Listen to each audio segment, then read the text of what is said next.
Le chapitre 16 aborde la relativité de la notion de temps, mettant en avant l'étrangeté du psychisme des êtres tricérébraux habitant la planète Terre.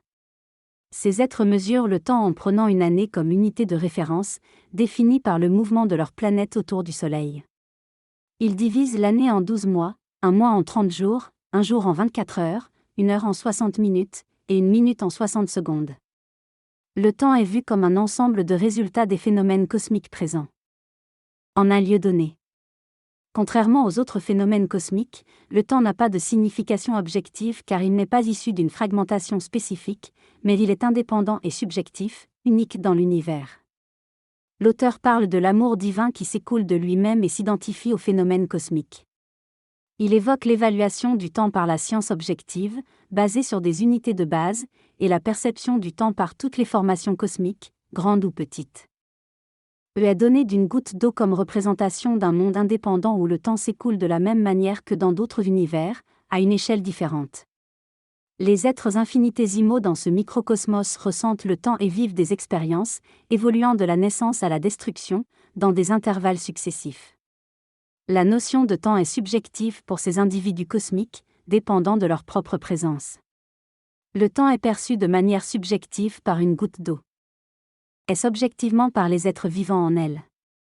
Certains êtres, comme les hypocondriaques, peuvent ressentir le temps de façon différente. Sur la planète Terre, le temps s'écoule 49 fois plus lentement que sur le Soleil absolu.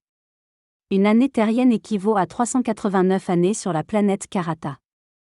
Les calculs ont été communiqués par l'archange Alg et Nathan, sur la base de données du grand architecte de l'univers. Les êtres tricérébraux de la planète Karata ont une durée de vie en diminution, pour diverses raisons. L'origine des différentes causes qui affectent la planète et ses habitants est liée à une première cause qui a entraîné toutes les autres. Il existe deux principes d'existence dans l'univers, le premier concerne tous les êtres tricérébraux planétaires, tandis que le second s'applique aux êtres unicérébraux et bicérébraux. L'évolution des êtres tricérébraux a été perturbée par des conditions d'existence anormales qu'ils ont eux-mêmes instaurées, entraînant une diminution de leur durée de vie.